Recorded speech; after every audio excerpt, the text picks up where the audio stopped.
Ma'am, buntis ako. Anak namin ito ni Alan. Umiiyak na hiyaw ko sa ina ni Alan, ang lalaking nakabuntis sa akin noon. Wala akong pakialam. Lumabas ka dito at huwag na huwag ka nang bumalik pa sa pamamahay namin. Naintindihan mo? Singhal niya sa akin. Sabay tulak palabas ng malaking bahay nila. Mga mayayamang pamilya sa bayan namin, ang pamilya ni Alan. Alan, buntis ako. Alan! Sumisigaw pa ako sa labas ng malaking bahay na iyon. Pero tila bingi ang lalaking pinili ng puso ko na mahalin. Ilayo niyo ang babaeng iyan. Hindi pwedeng sirain niya ang darating na kasal ni Alan. Ilayo niyo yan dito sa atin at itapon niyo sa malayong lugar. Narinig kong utos ng ina ni Alan. Ma'am, maawa ka po. Apo mo rin ang ipinagbubuntis ko, ma'am. Pagmamakaawa ko pa sa mayamang ginang. Pero tila ito'y bingi sa pagmamakaawa ko sa kanya. Pweh, itapon niyo ang babaeng iyan. Kasunod noon ay ang malakas na putok ng barel na umaalingaw-ngaw sa paligid ng baryo na iyon. Nawalan ako ng malay pero sa mga oras na iyon, naisip kong kapag mapagbigyan pa ako ng pagkakataon na mabuhay, ay lintik lang talaga ang walang ganti.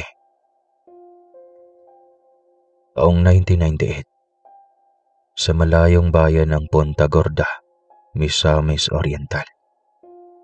Nagising na lamang ako sa hindi pamilyar na lugar. Namamanhid ang aking tiyan sa sakit habang nakakapako naman ang tama ng barel sa balikat ko. Binaril nga pala ako ng ina ni Alan na kasintahan ko. Hindi niya ako matatanggap. Isa lamang akong katulong sa mayamang pamilya nila Alan. Hanggang sa nagkamabutihan kami ng walang hiyang lalaking iyan at nabuntis ako. Napakatanga ko na umasang pakasalan ni Alan. Pero pinaglalaroan niya lamang ako. Idagdag bang hindi ako matanggap ng mayamang pamilya nila, habang si Alan naman ay duwag at walang kapangyarihan para ipaglaban ako.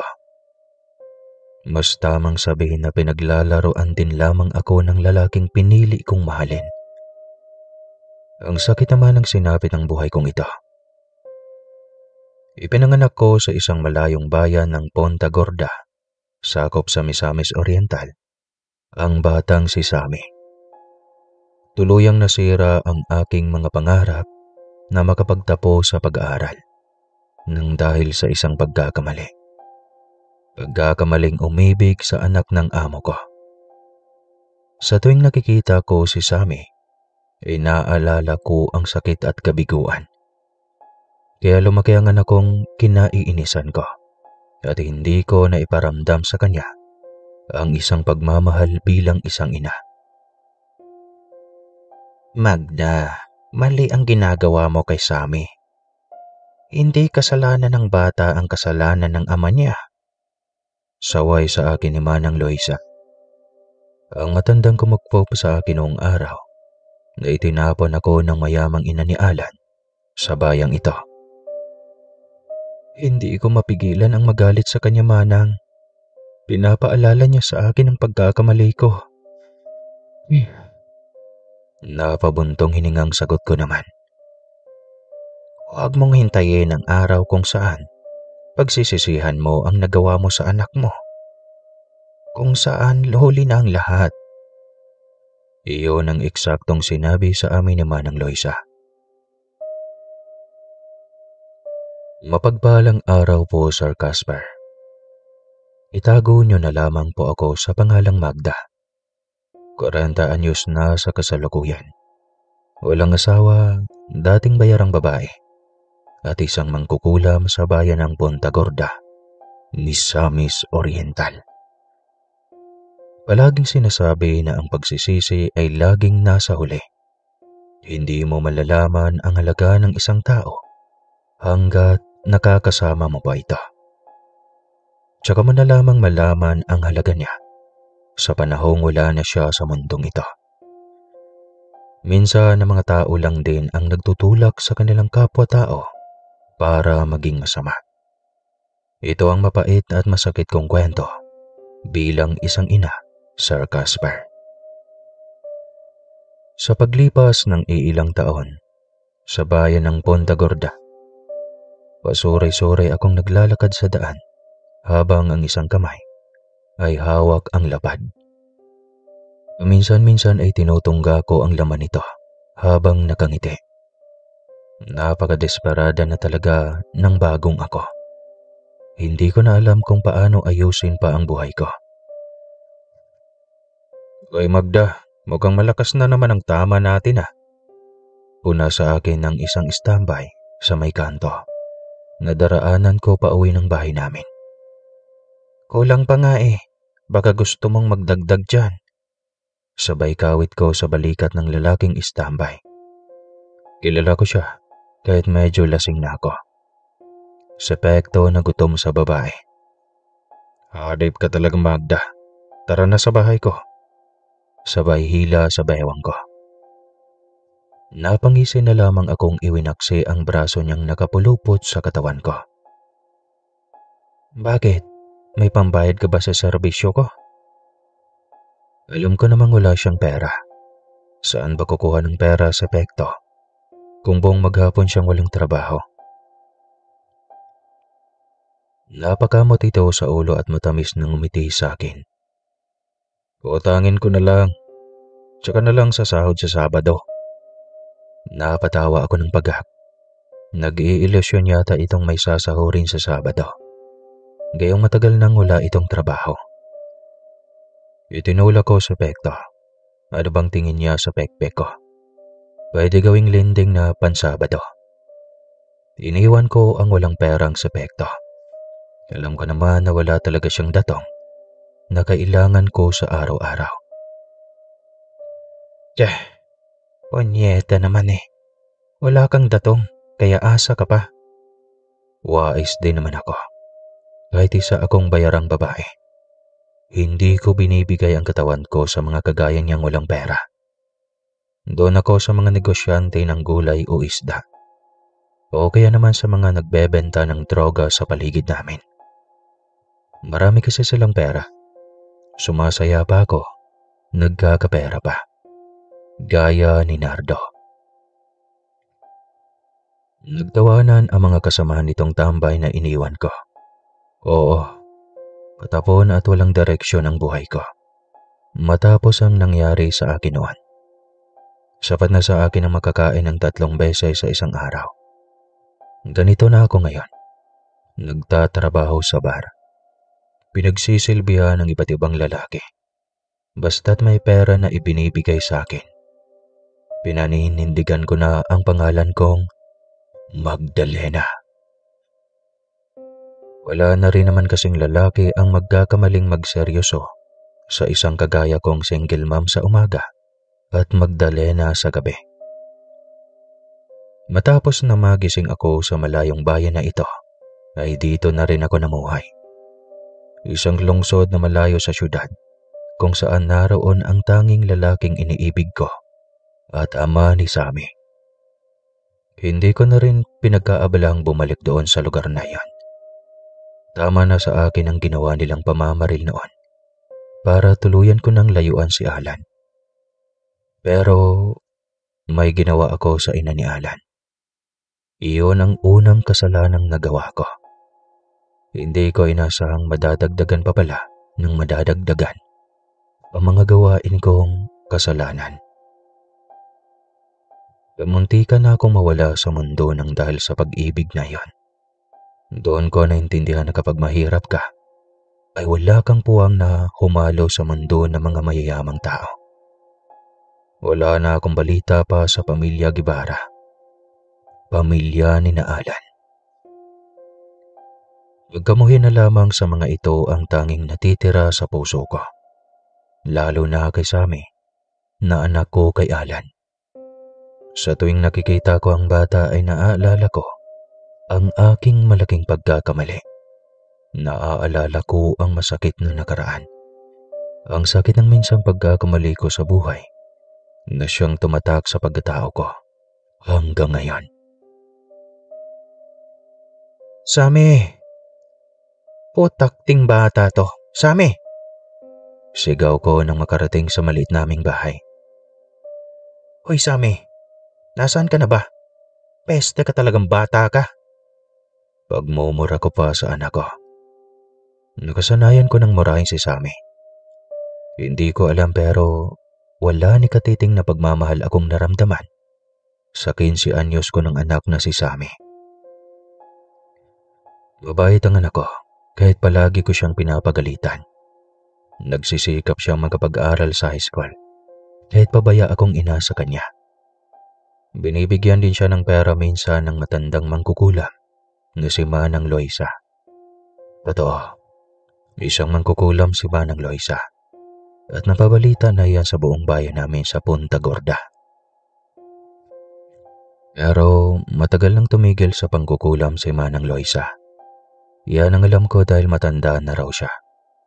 Ang nalalabing oras niya sa mundo ay ilalagi niya na lamang sa pagbabagong buhay at pagbabalik loob sa Diyos.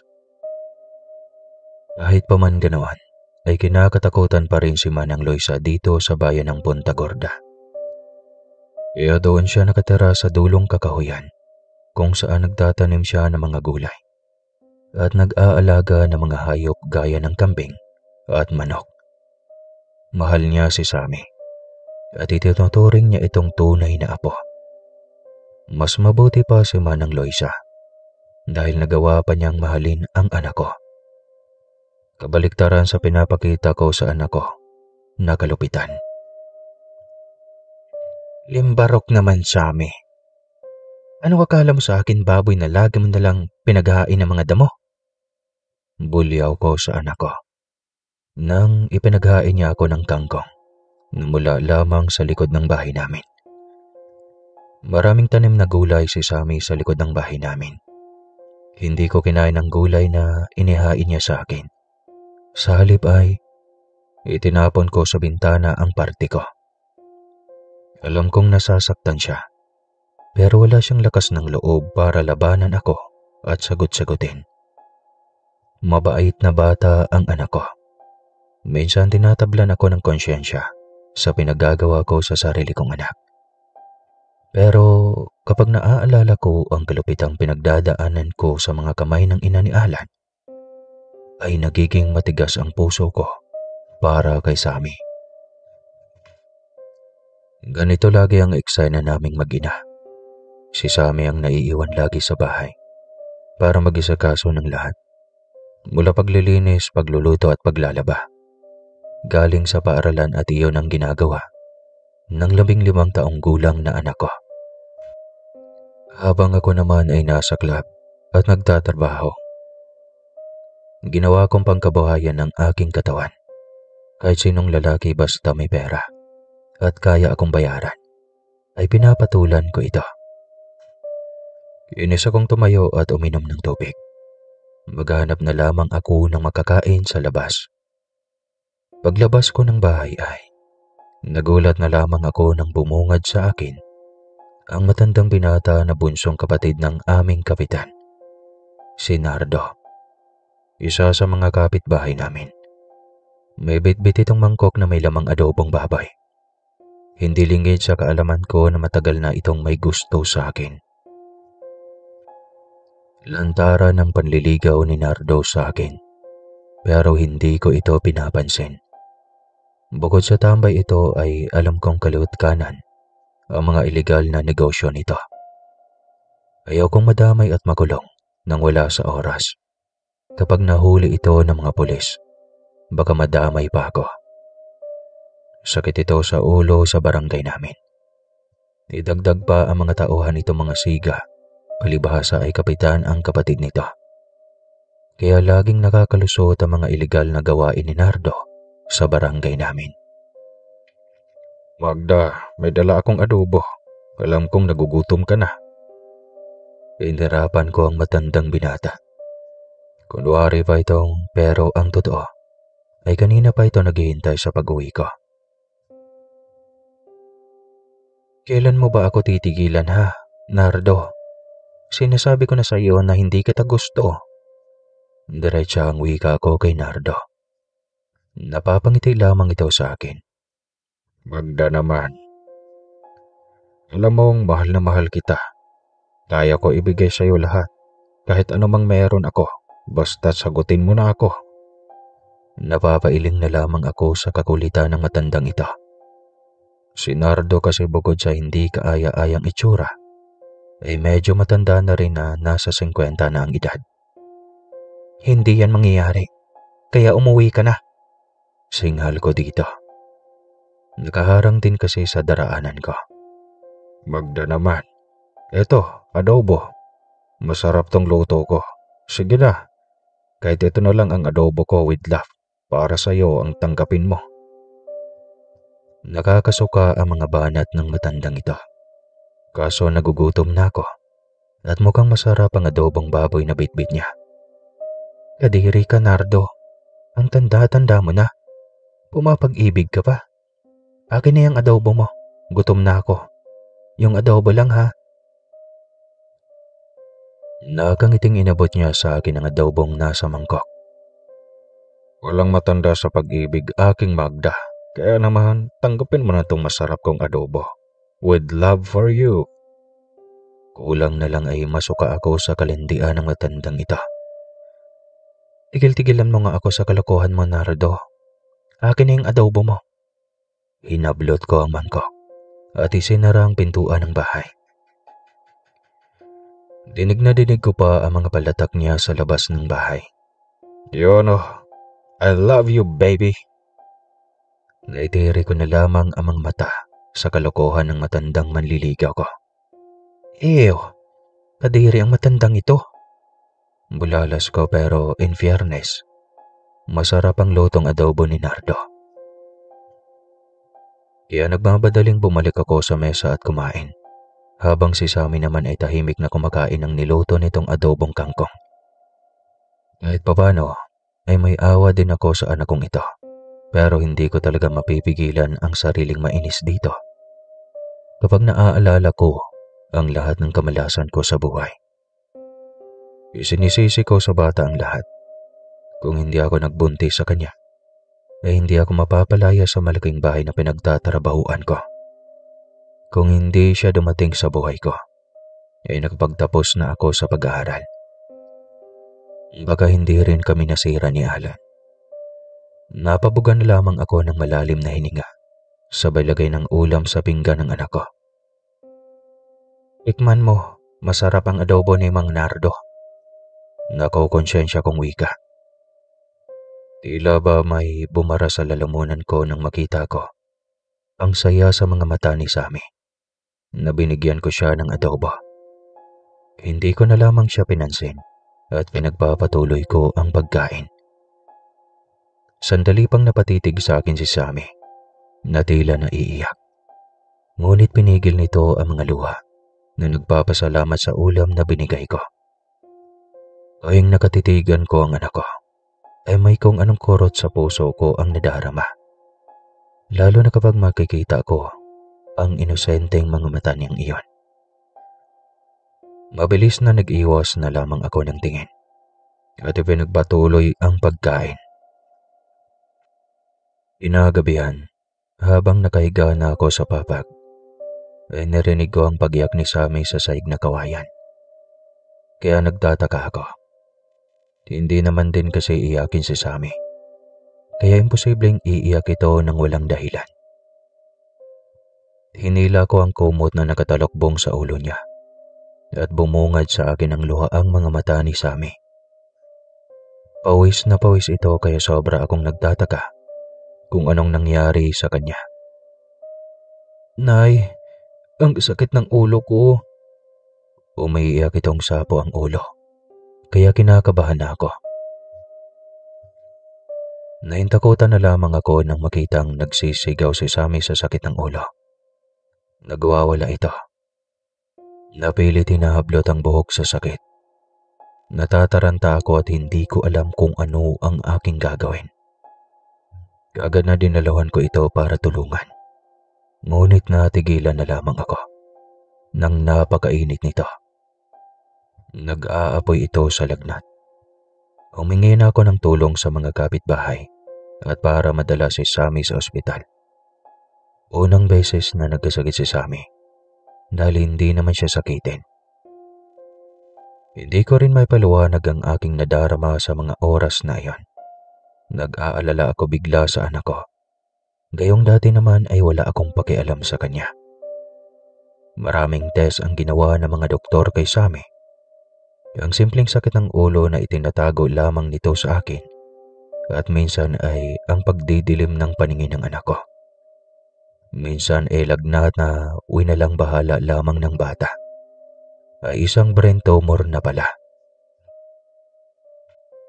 Laylay ang mga balikat ko at nalugmok matapos sabihin na brain tumor ang sakit ng anak ko.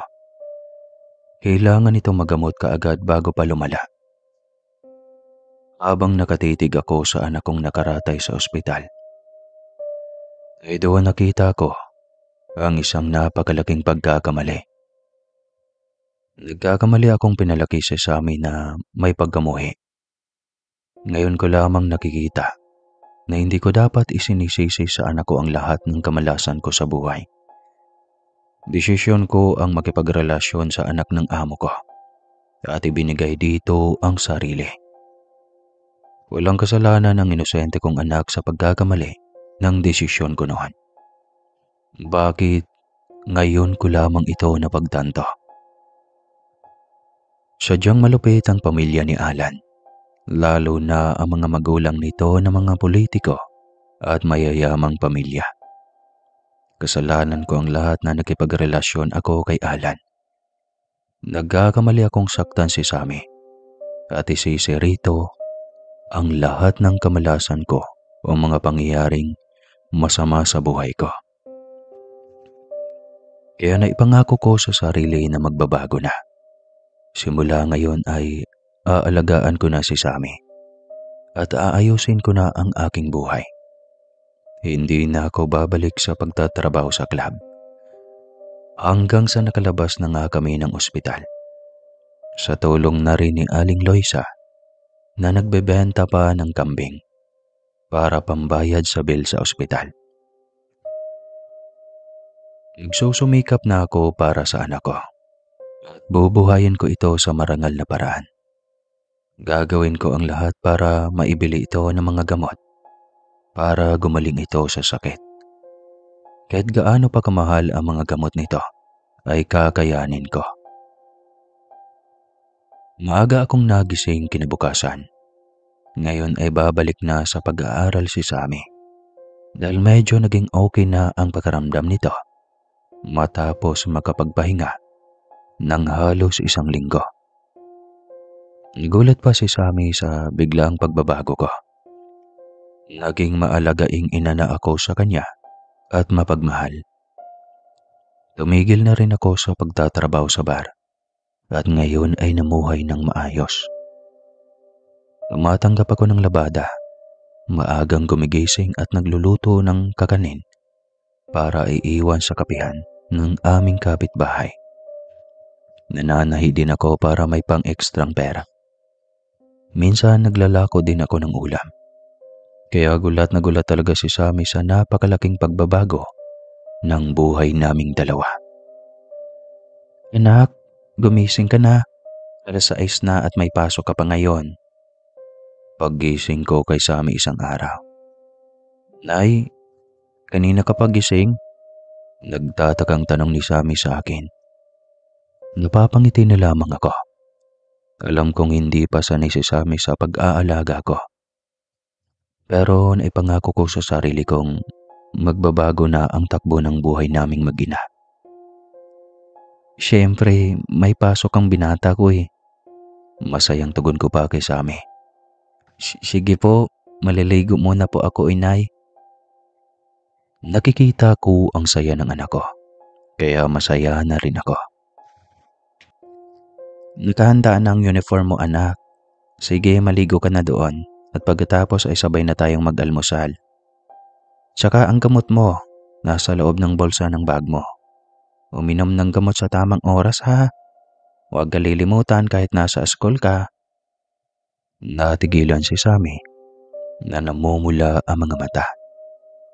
Napaiyak na nga ito ng tuluyan sa tuwa sa laki ng pinagbago ko.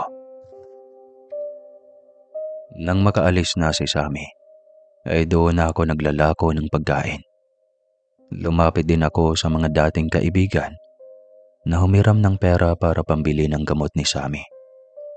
Napakamahal kasi ng mga gamot nito at hindi ko alam kung saan kukuha ng pambili. Sa isang araw ay paisa-isang tableta lamang ang nabibili ko dahil hindi sapat ang kinikita ko para sa pagkain at gamutan ni Sammy. Inalok na nga lang ako ng baklang kaibigan ko na bumalik na lamang sa bar, pero ayaw ko na. Ayokong makikita ng anak ko ang masamang gawain ko. Gusto kong ipakita kay Sammy na magbabago na talaga ako ng tuluyan para sa kanya. Isang araw, habang naglalako ako ng ulam, ay tinawag ako ni Nardo para bumili ng ulam. Laking pasasalamat ko kay Nardo dahil araw-araw na lamang yata ay pinapakyaw niya ang paninda ko, kagaya na lamang ngayon. Binili niya lahat ng ulam na paninda ko. Binigay niya lang ang iilan doon sa mga tauhan niya, kaya maagang naubos ang paninda ko. 529 lahat, Nardo. Sa susunod na lang tayo mag-usap ha. Kailangan ko pang puntahan si Sammy sa paaralan. Gusto kasi sana niyang mag-uusap pa kami. Kaso pupunta pa ako sa school ni Sammy para sa PTA meeting. Ihatid na lang kita ng motorsiklo ko, Magda. May motor naman kasi ako eh. Pamimilit niya sa akin. Alam kong may ibig sabihin ang lahat ng ginagawa ni Nardo para sa akin. Hindi naman ako manhid. Pasyensya ka na pero ang anak ko ang mahalaga sa akin ngayon, lalo na at may sakit si Sammy. Ayokong paasahin si Nardo. Sa totoo lang, simula nung sinaktan ako ni Alan, ay hindi na tumibok pa muli ang puso ko sa isang lalaki. Binibigay ko ang katawan ko para lamang sa pera, hindi para sa pag-ibig. Kaya nga kita gustong kausapin, Magda. Nakahanda ako maging ama ni Sammy. Tsaka tutulungan kita sa lahat ng pangangailangan niyo, lalo na sa mga gamot ni Sammy. Napakasarap pakinggan ang mga pangako ni Nardo. Pero mahirap umasa. Mahirap magtiwalang muli. Nardo, mahirap umasa sa ibang tao. At nadala na ako. Mahigpit ang paninindigan ko. At wala na talaga akong tiwala sa mga lalaki, Sir Casper. Sige lang, hindi naman ako nagmamadali. Bibigyan kita ng oras at panahon para mag-isip ng tungkol sa sinabi ko sa iyo, Magda. Napabuga na lamang ako ng malalim na hininga sa sinabi sa akin ni Nardo. Matapos na matanggap ang bayad ni Nardo, ay umalis na ako. Hindi na nito kinuha ang sukli at ibinigay na sa akin. Alam kong hindi mabuting tao si Nardo. Kaya isa iyon sa mga dahilan kung bakit hindi ko ito matatanggap sa buhay ko. Nadala na ako sa kabiguan ko sa unang pag-ibig. Kaya hindi na ako umaasa pang mag-asawa ulit. Ang mahalaga sa akin ngayon ay si Sammy na lamang. Ang aking anak at wala ng iba pa. Pero sadyang mapagbiro ang tadhana. Sa mga sumunod na araw, ay naging matumal na ang benta ko ng mga ulam at kakanin. Siguro nagsawa na sila. Kung wala si Nardo at mga tauhan nito, ay hindi na uubos ang mga paninda ko. Pagod na pagod ang katawan ko sa paglalako ng pagkain. Minsan ay naglalabada pa ako. Pero hindi sumasapat ang mga kinikita ko sa pangangailangan ni Sammy. Hanggang sa isang araw, ay dinala ko na naman si Sammy sa ospital ng biglang. Umatake na naman ang sakit nito sa ulo. Lumala ang sakit ng anak kong si Sammy at kailangan ito ng malaking halaga para sa operasyon. Awang-awa ako sa anak ko tuwing nagigising ito na umiiyak sa sakit na nadarama sa ulo. Naisipan ko na lamang na bumalik sa syudad at humingi ng tulong sa ama ng anak ko. Pero hindi ako siguradong tutulungan niya ako dahil nalaman kong may asawa na siya. Napangasawa niya ang babaeng anak ng Don na politiko sa syudad. Ang kanyang ina naman ay namatay matapos kong ginantihan noon sa pangkukulam. Oo, may kaalaman ako sa pangkukulam dahil lahi din kami ng mga mangkukulam. Kaya hindi rin ako sigurado kung tutulungan ako ni Alan. Wala akong nagawa kundi ang tanggapin ang lahat ng tulong ni Nardo para sa anak ko. Si Nardo ang nagbayad lahat ng gastusin ni Sammy sa ospital, mula sa gamot at sa malaking halaga na ginamit sa operasyon. Baon na ako sa utang kay Nardo, kaya wala na akong magawa, kundi tanggapin na lamang ang lalaki sa buhay ko. Sinasabi kasi ni Nardo na sa oras na sasagutin ko siya, ay hindi na niya ako sisingilin sa malaking pagkakautang ko sa kanya. Kaya para wala na akong babayaran, ay nagsama na kami ni Nardo sa iisang bahay. Sa paglipas pa ng mga araw, ay nakalabas na ng ospital si Sammy. Napakabait ni Nardo sa akin, lalo na sa anak kong si Sammy. Unti-unti na rin namang nahuhulog ang loob ko sa lalaki dahil sa kabutihan itong pinapakita sa amin. Kahit kilala itong masama sa lugar namin dahil sa mga iligal na gawain nito, ay mabuti naman ito sa amin ni Sammy. Maraming salamat, Nardo. Maraming salamat sa mga tulong mo sa amin ni Sammy. Isang gabi habang nasa kama kaming dalawa, ito lang naman ang hinihinging kabayaran ni Nardo sa lahat ng kabutihan niya sa amin. Ang aking katawan na kay tagal na niyang pinagpapantasyahan na mapasa kanya na. Noon ay kung sino-sino kasing lalaki ang sasamahan ko, basta't babayaran ako ng naaayon sa halaga na hinihingi ko. Sa ngayon ay buong-buo na akong pag-aari ni Nardo. Hindi ko naman pinagsisisihan ang lahat dahil mabuti sa amin si Nardo. Binibigyan niya pa rin ako ng maraming pera. Napanggasto sa bahay, pati sa gamutan ni Sammy. Ano ka ba naman, Magda? Sinabi ko na sa iyo, mahal kita at mahal ko na rin pati ang anak mong si Sammy. Ako na ang bahala sa inyong dalawa. Itinuturing ko ng anak si Sammy. Itinuring ko na kayong dalawa na tunay kong pamilya. Mahigpit pa akong niyakap ni Nardo noon. Masayang-masaya ako, Sir Casper, sa mga lumipas na araw. Sa buhay ko nakasama si Nardo. Gumaling na rin si Sammy matapos ang operasyon nito sa utak. Ngunit natigil lamang ito sa pag-aaral nang dahil sa napakalaki na ng absent nito nang dahil din sa sakit. Pero bala ko nang paaralin muli si Sammy sa darating na pasukan. Binigyan pa ako ng pera ni Nardo ng pangkapital para makapagtinda ng isda sa palengke. Hinahatiran na lamang ako ng pagkain ni Sammy sa tanghalian sa palengke. Minsan naman ay tumutulong din ito sa akin sa pagtitinda. Pero ayaw kong mapagod ito at baka maling bumalik ang sakit nito. Kaya pinapauwi ko ito sa bahay.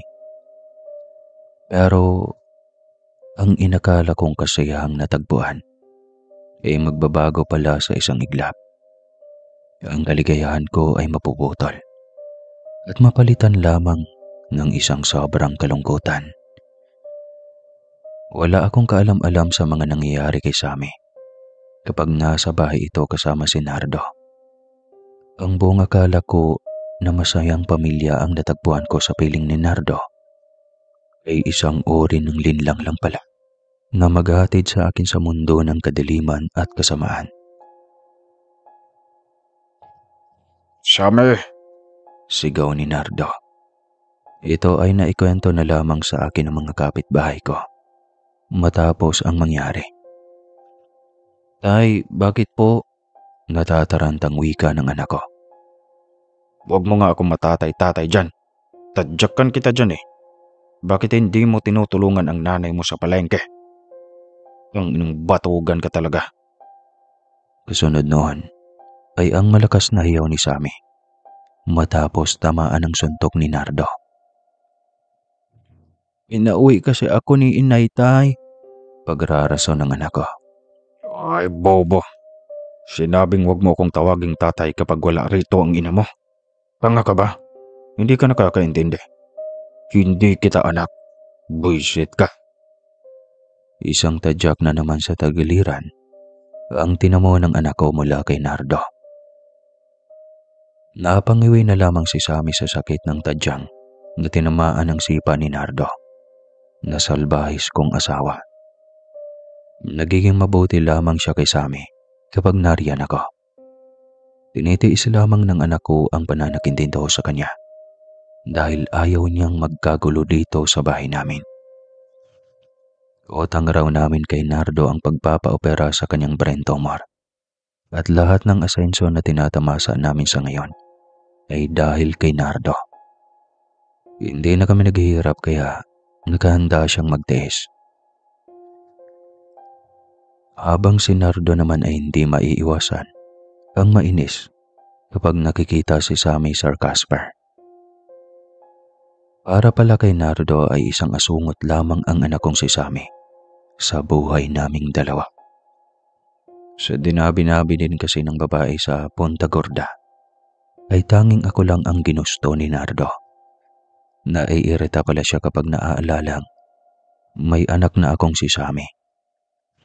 Kumukulo pala ang dugo niya lalo na kapag natitigan niya ang inosenteng mga mata ni Sammy na tila sinusumbatan sa pambubugbog nito. Kinakainisan niya ang anak ko dahil tingin niya sa binatilyo kong anak ay kaagaw niya sa atensyon ko. Nagbago kasi ng tuluyan ang Magda na nakilala niya dati. Maalaga na ako kay Sammy at mapagmahal. Halos hindi ko na raw siya napapansin kapag nariyan si Sammy. Para siyang may sayad sa utak, Sir Casper.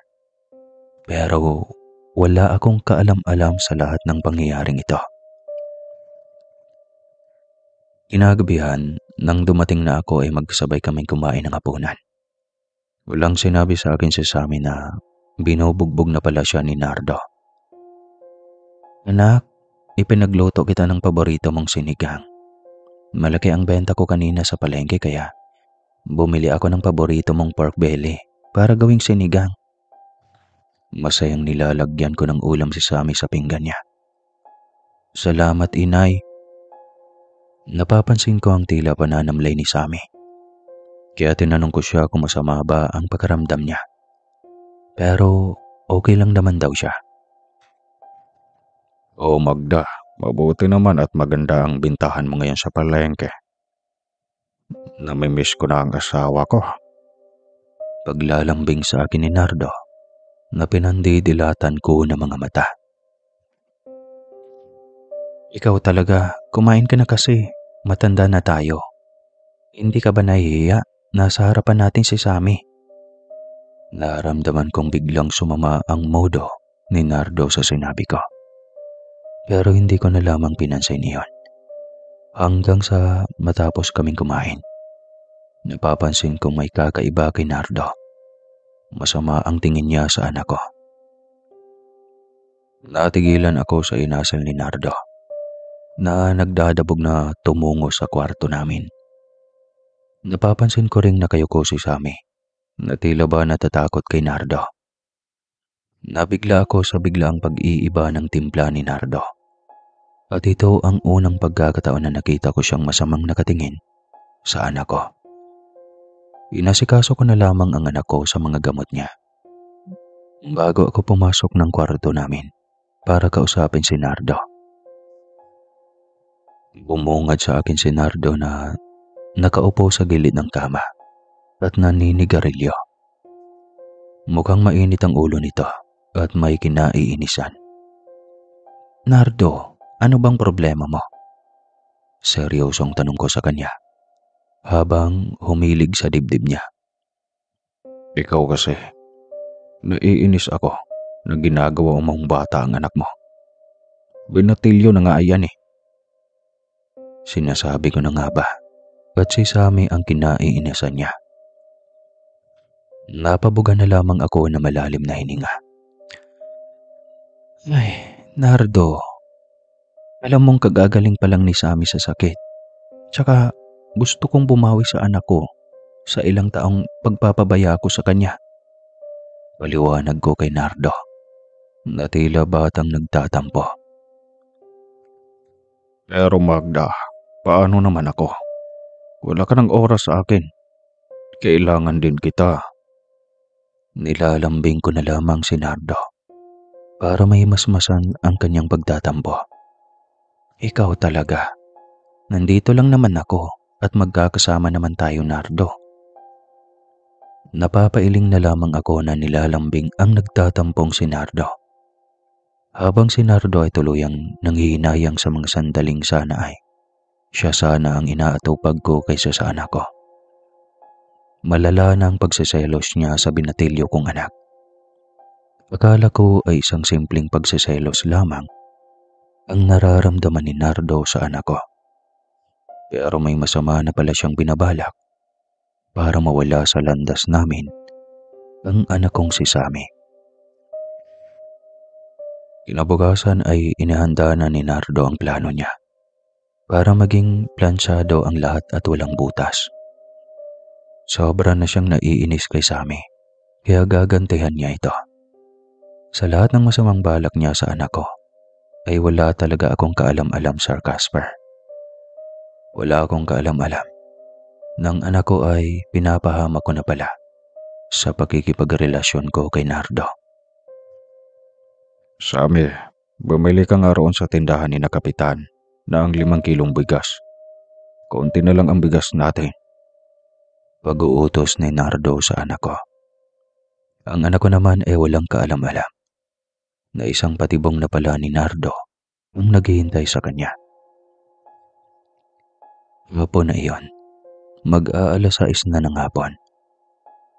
Pagkatapos bumili ng bigas ni Sammy, ay umuwi kaagad ito sa bahay namin.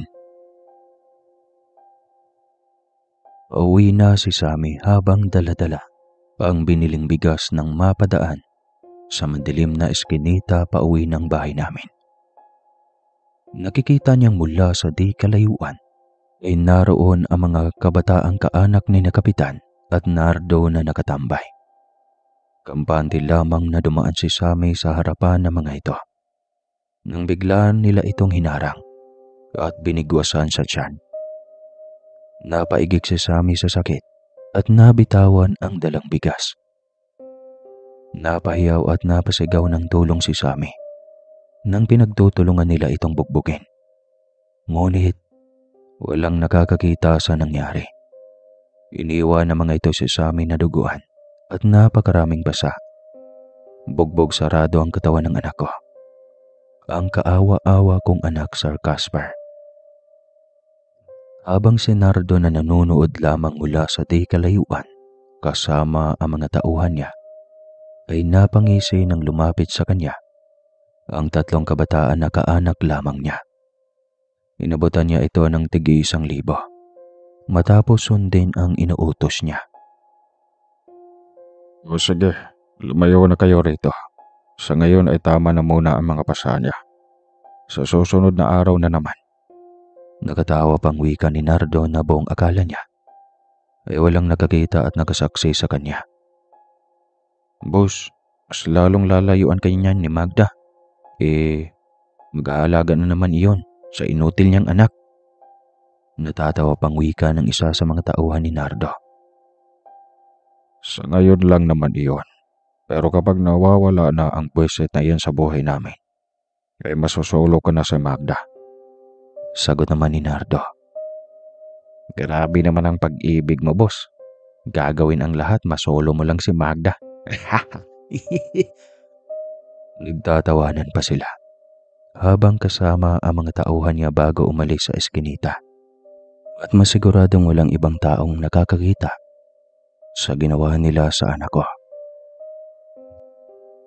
Balak niya lang ipagbugbog si Sammy, pero iba ang nangyari, Sir Casper. Mula sa madilim na eskinita na iyon, ay lumabas ang matandang kapitbahay ko na si Mang Nestor na namumulot ng basura. Kanina pa siya nakakubli sa mga nakatumpok na basura. Awang-awa siya sa anak kong pinagtutulungang bugbugin ng tatlong pamangkin nila Kapitan at Nardo. Pero wala siyang magawa dahil nakikita niya si Nardo at ang mga tauhan nito. Wala siyang kalaban-laban sa mga tauhan ni Nardo. Napatakbo na lamang si Mang Nestor na humingi ng tulong sa mga tao para dalhin sa ospital si Sammy. Halos mapugto ang hininga ko. Nang pagdating ko sa aming bahay ay masamang balita ang sumalubong sa akin.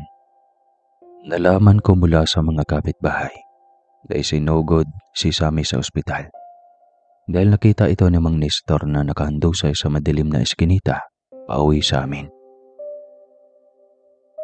Pagkababa ko ng tricycle ay papasok na sana ako sa ospital para punta ng anak ko nang may biglang kumalabit sa akin.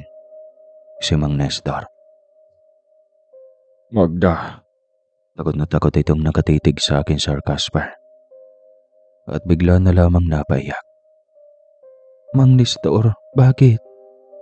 Mang Nestor, anong nangyari sa anak ko? Sagutin mo ko. Niyog-yog ko ang balikat ni Mang Nestor. Tsaka pa lamang ito tila na himasmasan sa takot. Magda, pag-ingat ka sa kinakasama mong si Nardo. Masamang tao si Nardo at hindi siya mapagkakatiwalaan. Ang mga kaanak nila Nardo at Kapitan ang bumugbog sa anak mo. Magda, pinanood lamang ni Nardo ang mga ito. Tila ako'y ipinako sa kinatatayuan ko. Nagbibiro lang kayo, di ba, Mang Nestor? Nanginginig kong tanong, Sir Casper. Nakita ko sila pero wala akong nagawa para tulungan si Sammy dahil natatakot ako sa mga batang yon. Alam mo naman kung anong klaseng pamilya ang mga yon. Kilala mo naman sila, Magda. Isa pa, si Nardo ang nag-utos sa kanila para ipabugbog ang anak mo dahil ayaw niya sa anak mo na kasama mo palagi. Kahati niya si Sammy sa atensyon mo kaya gusto niyang mawala ang anak mo. Doon na ako tila pinagsakluban ng langit at lupa, Sir Casper. Hindi na natapos pa ni Mang Nestor ang sasabihin dahil tumakbo na ako papasok ng ospital. Takot na takot ako noon sa maaaring mangyari sa anak ko. Pero nakukonsensya ako na wala man lamang akong nagawa para sa anak ko. Si Nardo ay pinayagan kong makapasok sa buhay namin ni Sammy. Pagkarating ko sa kwarto ng anak ko, ay wala nang buhay ang anak ko, Sir Casper. Brain hemorrhage ang dahilan ng pagkamatay nito. Nang dahil sa pagkakabugbog ng ulo nito, kaya ito nagkaroon ng brain hemorrhage. Halos mabaliw ako sa sakit at pagdadalamhati sa pagkawala ni Sammy. Hindi ko matatanggap bilang ina na ako ang nagdala ng kamalasan sa buhay ng anak ko. Kundi dahil sa pagiging walang kwenta kong ina, ay hindi ito mangyayari kay Sammy. Napaka-unfair ng buhay para sa amin ng anak ko. Kung kailan natutunan kong alagaan at mahalin si Sammy, ay saka naman ito kinuha sa akin ng Panginoon. Sobrang sakit. Hindi pa ako handang mawala sa akin si Sammy. Hindi pa. Pero bakit ganito ang buhay na naghihintay sa akin? Tila ayaw ng Diyos na lumagaya ang isang kagaya ko. Dahil ba sa minsang naging masama ako? Pero kasalanan nila kung bakit ako nagkaganito. Sila ang nagtulak sa akin para maging masama. Ang mga bagay na kinalamutan ko na ay mukhang babalikan ko na yata ngayon dahil sa nangyaring ito. Sampahan mo ng kaso ang kinakasama mong walang hiya, Magda. Isang araw, Wika sa akin ni Manang Luisa habang nagpang-abot kami sa puntod ni Sammy. Natawa na lamang ako ng pagak. Kaso? Sinong sasampahan ko ng kaso? Si Nardo? Sinong titistigo? Si Mang Nestor? Para babalikan niya na naman ang pamilya ni Mang Nestor. Napapatulo na lamang ang mga luha ko habang nakatitig sa puntod ng anak ko, Sir Casper. Hindi kaso ang nararapat kay Nardo. Dahil sa dami ng pera niya, ay lulusutan niya lamang ang batas. Malilibing na lamang sa limot ang kaso ni Sammy.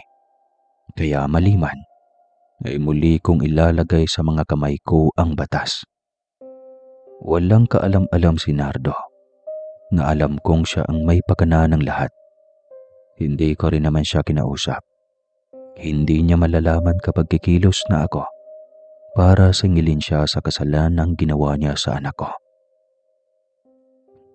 Habang heto ako, mula umaga hanggang maghapon, ay halos nakatira na ako sa sementeryo at laging kinakausap ang anak ko. Sobrang sakit sa akin na kung kailan ako nagising sa katotohanan, kung kailan ko natutunang mahalin at alagaan si Sammy, ay saka naman siya kinuha sa akin. Ang masakit pa dahil sa sobrang sakit ng dinanas ng anak ko bago mamatay. Magda, umuwi na tayo sa bahay. Ilang araw ka na dito sa sementeryo. Malungkot na hinawakan ako ni Nardo sa mga kamay ko. Ang lalaking masyadong makapal ang mukha na ito ay may mukha pa talagang ihaharap sa akin matapos ang ginawa niya. Mauna ka na. Sasamahan ko muna si Sammy. Magda, wala na ang anak mo. Tanggapin na lang natin na wala na ang anak natin. Para akong binuhusan ng mainit na apoy sa sinasabi ni Nardo. Nanginginig ang kalamnan ko sa galit sa taong kaharap ko. Tanggapin? Ganoon na lamang kadali sa iyong sabihin na tanggapin kasi hindi mo anak si Sammy. Pagbabayaran ng mga taong lumapas tanganan sa anak ko yung ginawa nila. Silang lahat. Sigaw ko sa mukha ni Nardo. Kita ko ang takot sa mga mata niya habang nakatitig sa akin, Sir Casper. Napakalaki ng pagkukulang ko sa anak ko. Hindi ko inakalang mawawala sa akin si Sammy nang ganoon na lamang. Hindi pa ako nakakabawi sa kanya ng lubusan. Magbabayad silang lahat. Pagbabayaran nila ng mahal ang lahat ng ginawa nila sa anak ko. Buhay ang inutang nila kaya buhay din ang kapalit sa kinuha nila. Silang lahat na nananakit kay Sammy ko. Sa mga sumunod na araw ay naging tahimik na ako. Halos hindi na ako kumikibo at hindi ko na kinakausap ng maayos si Nardo. Sino ba naman ang kakausap ng maayos sa taong kumitil sa buhay ng anak ko? Sa pag-iisa ko ay hindi ako mapapalagay, lalo na sa isiping hindi pa nakamit ng anak ko ang hustisya. Hanggang sa natagpuan ko na lamang ang sarili na naglalakad papuntang kagubatan. Sa dulo ng kagubatan, sa kubo ni Manang Luisa. Ang kagubatan na halos kinakatakutan ng mga tao sa Punta Gorda nang dahil sa matandang mangkukulam na nakatira sa dulo nito, malapit sa may ilog. Hindi ko makakamit ang hustisya sa pagkakamatay ni Sammy. Kung aasahan ko ay ang mga pulis at ang batas. Ang pamilya ng tatlong kabataan na iyon ay tinitingala sa Punta Gorda, lalo na si Nardo at ang mga tauhan nito. Kaya mahihirapan akong isuplong ang mga ito. Ayoko ring madamay si Mang Nestor at ang buong pamilya niya. Kilala ko si Nardo at ang buong pamilya nila. Kaya walang sino man ang kumakalaban sa kanila sa bayan. Nang makarating ako sa kubong tinitirhan ng mangkukulam na si Manang Luisa, ay kumatok ako ng kumatok. Pero hindi ako pinagbuksan ng matanda. Halos mag-iisang oras na ako sa labas ay hindi ito nagpakita sa akin. Parang alam yata ni Manang Loisa ang sadya ko sa pagpaparito, kaya ayaw niya akong harapin. Manang, nakikiusap ako sa iyo. Tulungan mo ko. Alam kong nariyan ka sa loob ng kubo mo. Manang, pinatay nila ang anak ko. Manang Loisa, huli na ito. Makiusap. Umiiyak kong hiyaw sa labas ng kubo ni Manang Loisa. Hanggang sa naingaya na yata sa akin ng matanda, ay pinagbuksan niya na ako ng pinto. Ang tigas talaga ng ulo mo. Gusto mo bang lumangoy sa impyerno, iha? May paraan pa. May ibang paraan pa, Magda. Hindi sa ganito. Napagulgol na lamang ako sa balikat ni Manang Loisa. Alam kong mali ang gagawin ko at nangako na akong hindi na uulit pa. Pero wala akong magagawa. Gusto kong bigyan ng hustisya ang pagkawala ng anak ko. Wala nang ibang paraan pa, Manang. Hindi ko pwedeng idamay si Mang Nestor at ang pamilya niya. Kaya ako ang gagawa nito, Manang. Galit na wika ko, habang walang tigil ang mga luha na naglalandasan sa mga mata ko. Anak, Magda, para na kitang anak. Parang awa mo na. Huwag mo nang dagdagan pa ang kasalanang nagawa mo. Pakiusap, anak. Napangisi na lamang ako sa sinabi ng Manang Loisa. Hindi na baling lalangoy ako sa apoy, Manang. Ang mahalaga ay mabigyan ko ng hustisya si Sammy. Wala na akong pakialam kung anong parusa ng langit ang haharapin ko balang araw. Ang mahalaga sa akin nun ay ang maiganti ko ang mahal kong anak. Si Manang Loisa ang tumulong sa akin noon pagkarating ko sa bayan ng Punta Gorda. Ang taong masama ang tingin ng lahat dahil mangkukulam. Siya ang nagligtas sa aming dalawa ni Sammy. Natagpuan ako ng matanda sa tabi ng daan na duguan at halos mapapaanak na. Si Manang Loisa lamang ang tanging may awa na kumupkop sa akin noon. Siya na din ang nagpapaanak sa akin noon sa kubo niya. Masungit ang matanda pero mabuting tao.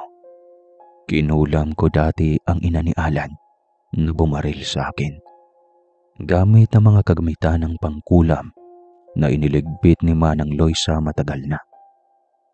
Kaya hindi ako aalis sa kubo ni Manang Loisa hanggat hindi niya ibibigay sa akin ang mga kagamitan niya.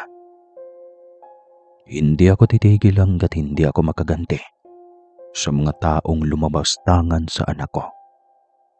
Wala na rin namang halaga ang buhay ko noon. Pero patuloy pa rin si Manang Loisa sa pagpipigil sa akin sa paggawa ng masama. Ayaw niya sa pagkakataong ito na muli na naman akong magpapaalipin sa demonyo. Hindi nila dapat pinatay ang anak ko. Ilang taon kong napabayaan si Sammy. Ilang taon ko siyang kinamumuhian at sinisisi sa kasalanang wala siyang alam. Hindi pa ako nakabawi sa anak ko, Manang Loisa.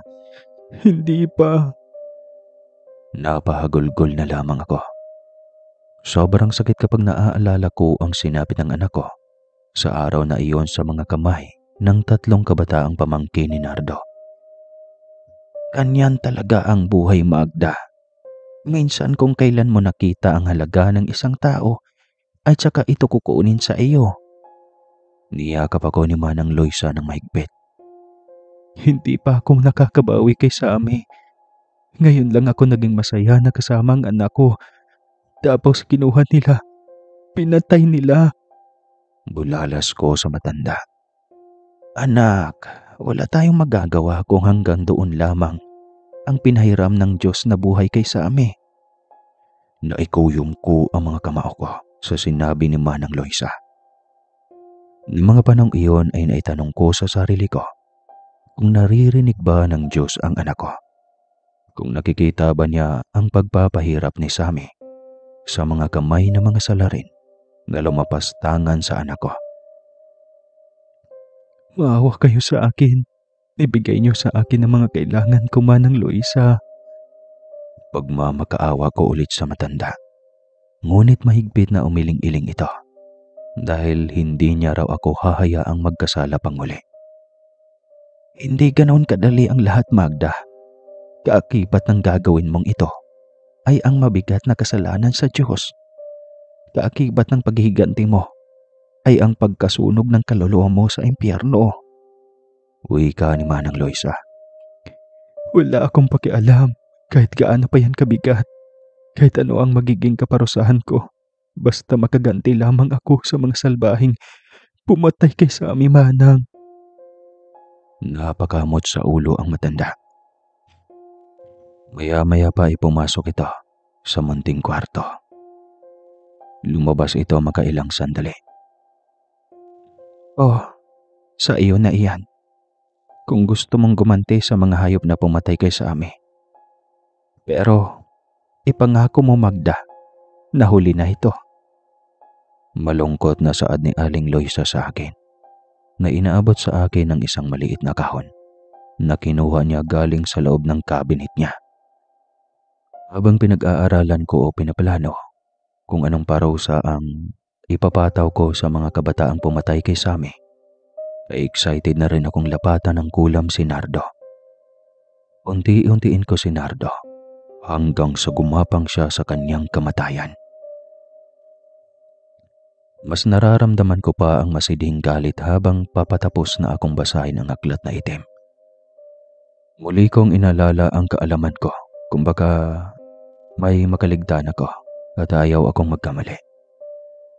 Nakakapanayo ng balahibo ang pakaramdam ko noong may naramdaman akong mabigat na presensya na nasa paligid ko.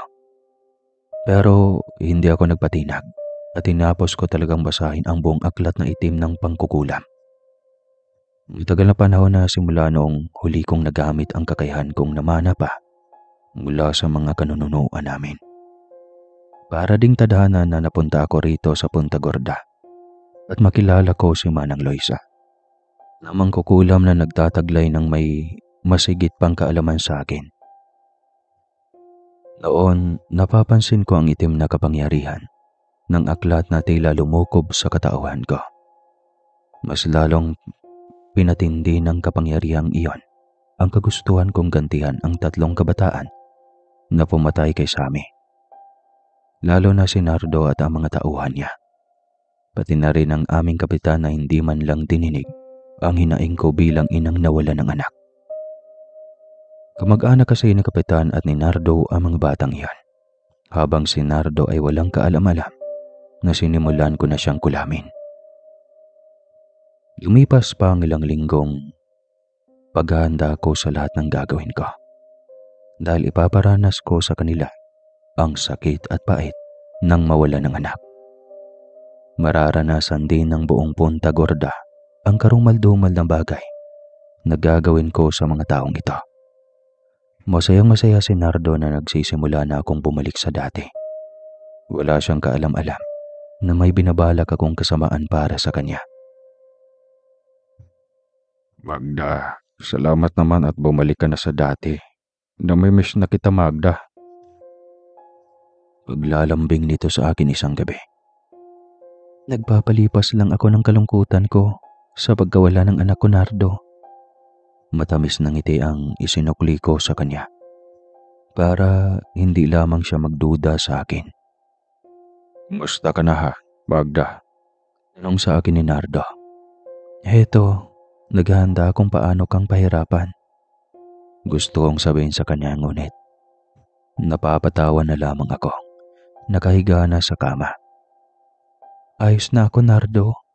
Huwag mo na akong alalahanin pa. Malawak ang ngiti ni Nardo pagkatapos sa sinabi ko. Magpapahinga muna ako. Tsaka na ako babalik sa pagtitinda sa palengke. Masama ang pakaramdam ko eh. Pagpapaalam ko sa kanya. Sige. Magpahinga ka muna. Ipagluluto kita ng paborito mong pagkain. Lumabas na ito ng kwarto namin. Kaya masisimulan ko na ang gagawin ko ngayon. Napangisi na lamang ako na pumasok sa kwarto ni Sammy. Doon ako tumuloy at dito ko sisimulan ang lahat.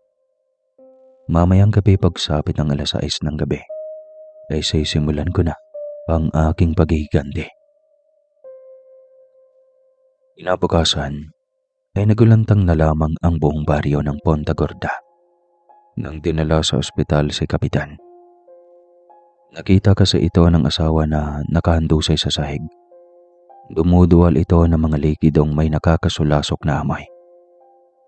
Pagdating sa ospital ay pinauwi naman kaagad ito ng doktor dahil simpleng hyperacidity lamang daw ang nararamdaman ng kapitan.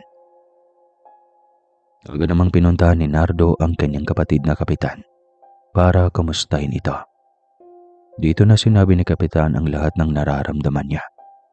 Para daw siyang hindi makahinga, naninikip ang dibdib at masakit ang ulo niya. Namumutla din daw ang kapitan. Kulang pa iyon sa pagkikipagsabuatan niya sa mga tunay na salarin kay Sammy. Ang pagtatago niya ng katotohanan sa pagkamatay ng anak ko. Imbes kasi na ilabas niya at iharap sa mga pulis ang mga pamangkin niya, ay itinago niya ito. Kaya pagbabayaran niya ang lahat ng ginawa niya sa anak ko. Ang pagtatago niya sa hustisya para kay Sammy. Kinagabihan sa araw na iyon, sa pagbatak ng 6:00 ng gabi, bitbit ko ang isang basong tubig kanal na inalapag sa maliit na mesa sa loob ng kwarto ni Sammy. Sinindihan ko ang kandilang itim at inihanda ang manika na kumakatawan kay kapitan. Nararamdaman ko na lamang ang maitim na kapangyarihan na ngayon ay lumulukob sa katauhan ko. Nag-uudyok sa akin na wakasan ko na ang buhay ni kapitan ng gabing iyon. Ngayon, kapitan, damhin mo ang paghiganti ko. Damhin mo ang sakit na nadarama ni Sammy sa araw na iyon. Wala kang puso. Pinagtakpan mo ang kasalanang nagawa ng iyong mga kamag-anak. Paano naman si Sammy ko? Ang kaawa-awang si Sammy ko. Napangisi na lamang ako para sa huling orasyon na isasagawa ko. Ipinaligo ko ang tubig kanal sa manika at pagkatapos ay hinihipan ito at umusal ng katakot-takot ng mga kataga ng kadiliman. Sa isang iglap ay hawak ko na ang karayom at tinusok-tusok ang tiyan ng manika. Sa uli ay sa ulo. Dito rin ay may lumabas na demonyo. Nag-alok ito sa akin ng isang kaluluwa. Nais din niya ang kaluluwa ni kapitan kasi sobra nitong maitim. Kaya pumayag ako. Ibinigay ko sa kanya ang kaluluwa ni kapitan. 8:00 ng gabi nang kumalat ang balita sa buong bayan ng Ponta Gorda na pumanaw na ang kanilang malupit na kapitan matapos itong sumuka muli ng nangangamoy na tubig kanal. Kinabukasan ay masaya akong gumising sa umaga. Pakanta-kanta pa ako habang naghahanda ng pagkain, habang si Nardo ay nagluluksa sa pagkamatay ng kanyang kapatid na kapitan ng bayan ng Ponta Gorda. Kinilabutan ng mga taong bayan sa nangyari kay kapitan. Napakalupit ng kamatayan na sinapit nito. Kaagad na ipinalubing ito ng pamilya ng mismong araw na iyon nang dahil sa napakabawang amoy ng katawan niyon. Dahil sa likidong lumalabas sa katawan nito. Kumalat ang usap-usapan sa buong Ponta Gorda na kinulam daw ang kapitan. Nang araw ng iyon din mismo ay isinugod naman ng ospital ang 2 kabataan na kaanak ni na Kapitan at Nardo. Sila na naman ang inatake ng kulam na napakalakas. Ang 2 iyon ay kasakasama sa mga bumugbog kay Sammy. Nagsusuka kasi ito ng mga uod. Pagkarating sa ospital ay kaagad naman itong pinauwi ng mga doktor dahil wala naman silang makitang sakit na mga ito. 9:00 na ng gabi nang sinimulan ko ng pahirapan ng mga ito. Pinakawalan ko ang mga hinuli mga bulate sa katawan ng dalawang manika. Nagsimulang umusal ng malalagim na orasyon sa loob ng kwarto ni Sammy. Nakakapanindig ng balahibo ang bawat katagang lumalabas sa bibig ko. Pero bawat nakakakilabot na katagang iyan ay ang pagpapahirap sa mga taong lumapastangan kay Sammy. Bawat kataga ay kasiyahan ng nalulumbay kong puso. Pagkaramdam ko ay naiganti ko na ang aking anak. Pero kulang pa ang lahat ng iyon. Habang sa pamamahay naman ng mga kabataang pumatay kay Sammy, ay nagkagulo ang mga kapamilya nila. Humihiyaw kasi ang mga ito sa sakit na nadarama. Para silang binubugbog ng di nila nakikita ang mga nilalang. Hanggang sa isinuka nila ang mga malalaking bulate. Napakasakit ng kanilang katawan at halos mapugto na ang kanilang hininga. Hanggang sa pumatak ang 10:00 ng gabi, ay sabay na binawian ng buhay ang dalawa. Inalabutan na naman ang buong Ponta Gorda dahil kalilibing lang ni Kapitan ay may sumunod na namang namatay sa kulam. Habang si Nardo ay nababahala na sa mga pangyayari. Pero wala siyang alam kung sino ang may kagagawan. Usap-usapan lamang ng mga taga Ponta Gorda na may kumulam sa kanila. Kaya ang naisip ng mga dakilang marites sa amin, si Manang Loisa. Kinabukasan, sa pagsikat pa lamang ng araw, ay nakangiting bumangon na naman ako. Bawat araw ay masaya at puno ng satisfaction dahil sa nakapaghihiganti na ako. Nang may marinig akong nagtatalo sa labas ng bahay namin, kaya inilipat ko ang tenga sa pintuan para marinig ang pagtatalo ng kung sino mang nasa labas.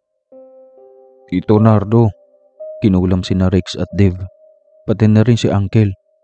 Ako na ang isusunod nito. Tito, anong gagawin ko? Takot na at praning ang isa sa mga kabataang bumugbog kay Sammy. Natatawa na lamang si Nardo para itago rin ang nadaramang takot. Naniniwala ka ba naman sa kulam ha? Sino namang siraulong gagawa nun? Tito, alam mong kasalanan mo to. Ikaw ang nag-utos sa amin na bugbugin ang anak ng babae mo.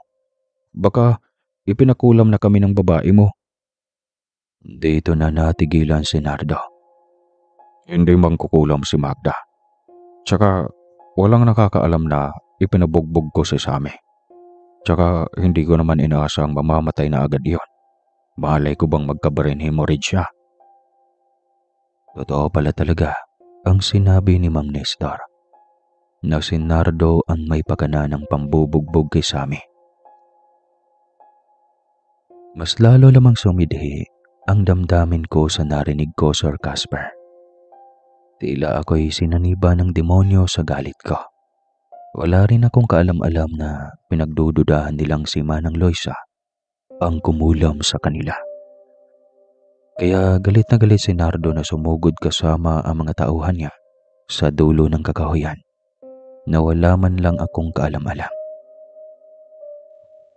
Busy ako kung papaano tapusin ang pangkukulam sa kanila habang si Nardo ay mararanasan na rin ang simula ng lahat ng paghihirap niya. Kaagad na nilisan ni Nardo ang pamamahay ko para patayin ang matandang mangkukulam. Bago pa siya nito maunahan, iyon pala ang binalak niya pag-alis nang wala talaga akong kaalam-alam. Una ay ang kanyang kuya na kapitan na sa Punta Gorda. Kagabi naman ay ang dalawang bumugbog kay Sammy. Natatakot siya baka si Alex na ang isusunod at huli siya. Si Alex ang isa sa mga 3 kabataan. Napatay ko na ang 2, si Alex, Nardo, at mga tauhan nito na lamang ang natira. Kaya uunahan na ni Nardo ang matandang mangkukulam na si Manang Loisa. Habang ako naman ay nagpupuyos ang damdamin sa narinig, sinimulan ko na namang kulamin ang isa sa kanila.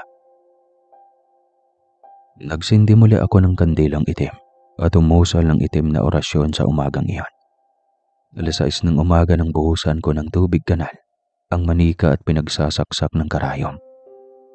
Hindi ako tumigil hanggang sa nalagutan ng hininga ang aking biktima. Galit na galit ako. Ang kawawa kong anak na pinaglalaruan lamang nila ang buhay. Matapos kong gawing iyon ay binuksan ko ang pinto ng kwarto ni Sammy. May mga orasyon na itim ang lumalabas sa aking bibig at sa isang iglap ay dumapo sa aking balikat ang isang itim na ibon. Humuni ito ng humuni ng nakakatakot na ingay. Kahit sino mang makarinig sa huni ng itim na ibon na alaga ko ay nanginginig sa takot. Isinara ng mga taga-Punta Gorda ang kani-kanilang mga pintuan at bintana.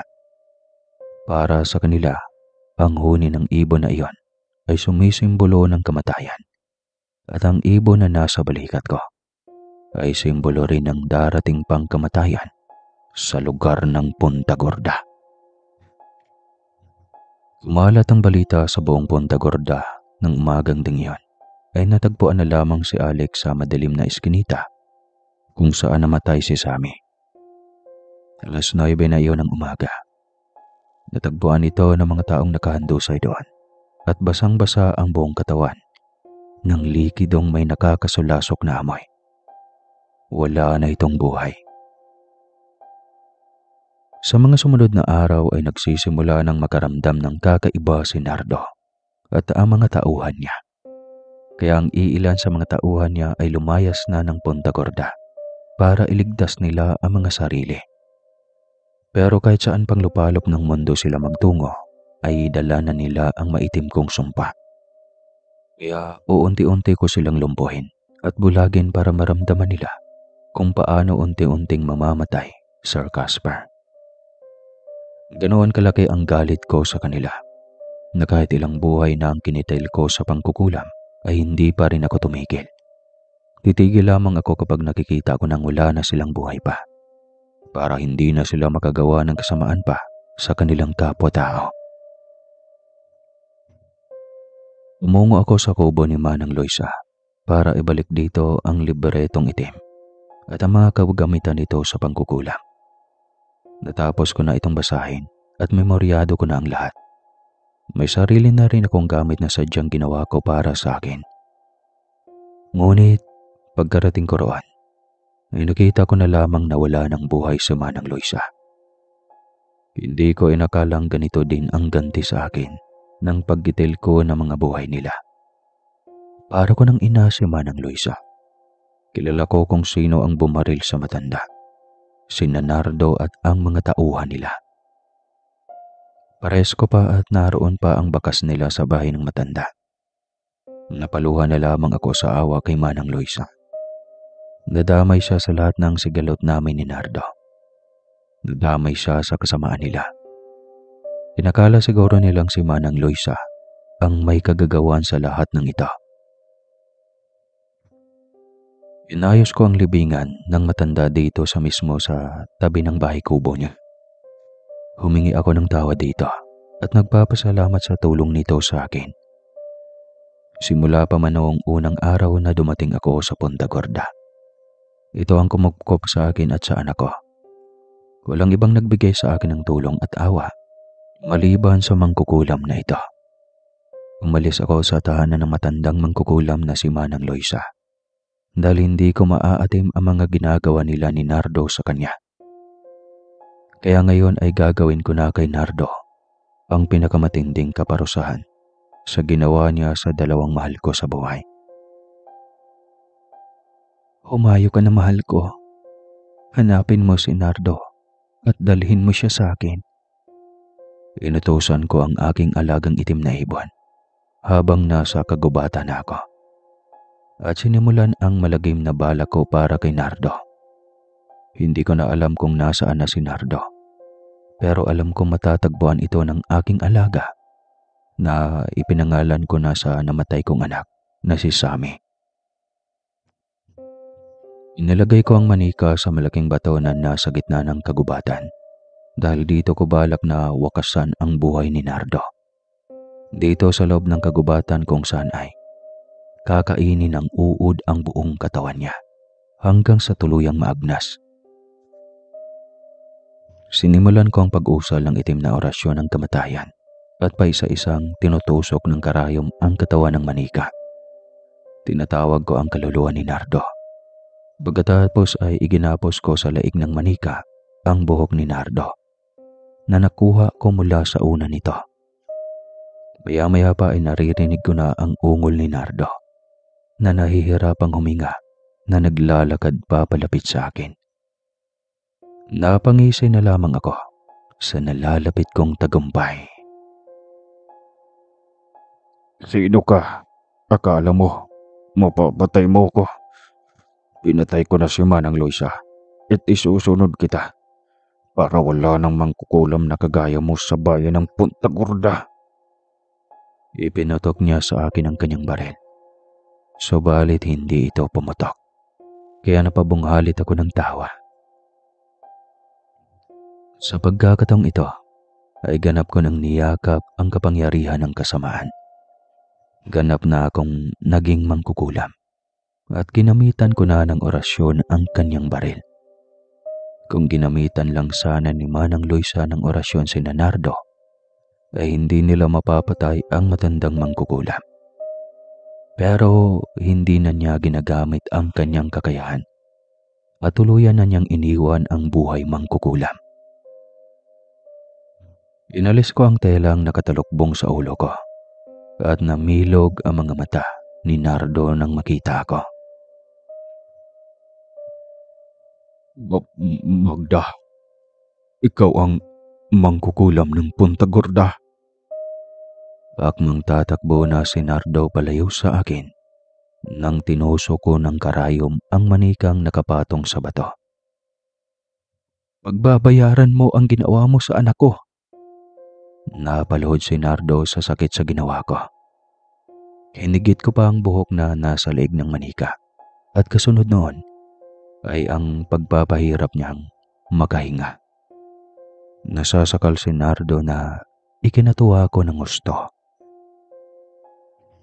Ang makita siyang maghirap ng gusto, ang makita siyang nasasaktan at maghihingalo, ay langit para sa kagaya kong ina na inalisan niya ng anak.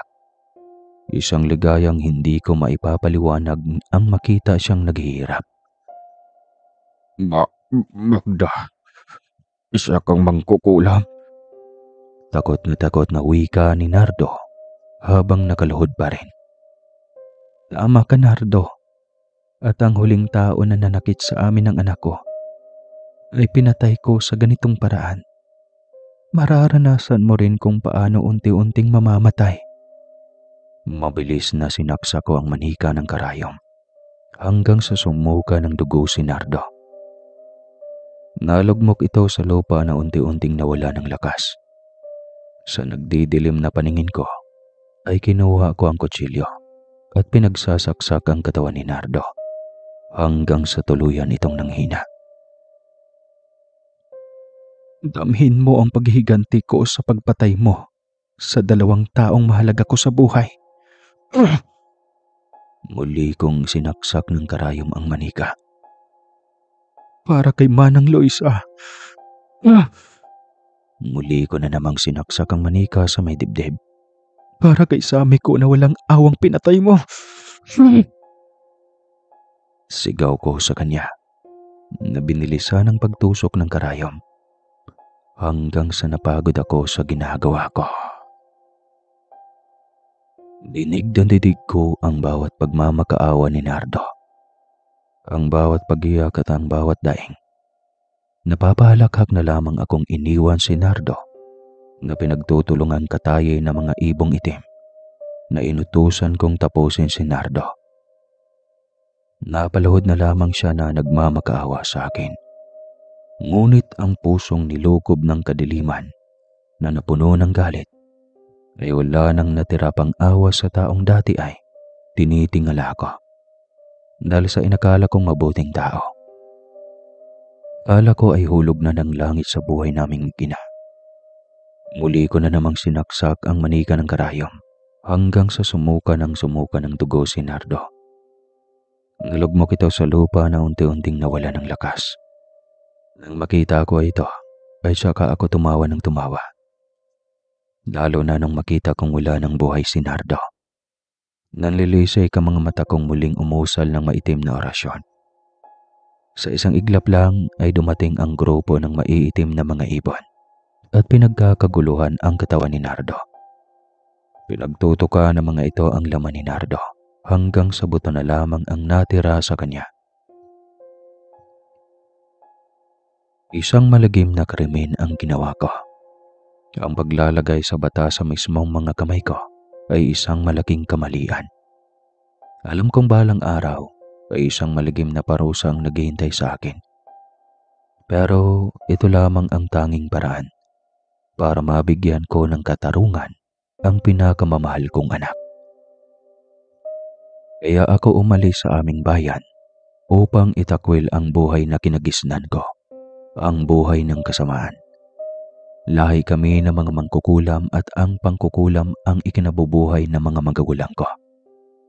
Sa batang edad namin ay tinuturuan na kami ng mga magulang namin kung papaano mangkulam. Ayaw ko ng ganitong buhay kaya lumayas ako sa amin at naging katulong sa bahay ng mga Guevara kung saan nakilala ko si Alan. Pero binigyan ako ng tadhana at kinulam ko ang mayamang ina ni Alan. Sa isang hindi inaasahang pangyayari sa buhay ko, ay tuluyan kong niyakap ang masamang gawain ng pamilya ko. Sa hindi ko inaasahang pagkakataon, ay ako pala ang sumunod sa yapak ni Manang Luisa bilang isang mangkukulam sa bayan ng Punta Gorda. Ngayon ay hindi ko na pwedeng takasan ang tadhana ko bilang mangkukulam. Sa pagdaop ng araw sa kanluran, ay narito ako at umiiyak na nakatunghay sa libing ni Manang Luisa. Hindi pa ako tapos sa aking paghihiganti. Babalikan ko ang lalaking pinagmula ng lahat ng sakit sa puso ko, ang ama ni Sammy. Ang taong walang paninindigan na ginawa lamang akong laruan. Nagsisimula na ang bagsik ng paghihiganti ni Magdalena.